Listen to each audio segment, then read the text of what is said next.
তো এখন সন্ধ্যাবেলায় ছেলের জন্য একটু রোল করছি। একটা রুটি আছে সকালে, তো এরকম মাঝে মাঝে করে দিই আর কি। রুটি থাকলে একটা ডিম দিয়ে রোলের মতন করে দিই, ও খুব ভালোবাসে। তো ও হচ্ছে ওদিকে হোমওয়ার্ক করছে, আর আমি এখানে একটু ওর জন্য এটা বানিয়ে নিচ্ছি।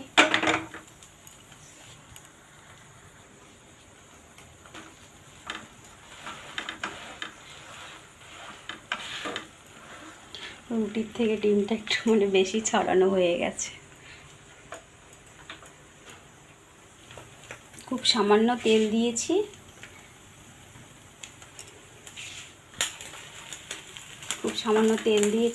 দিয়ে এবার কিছুটা হলো, ডিমটা হয়ে গেল এই সাইডটা।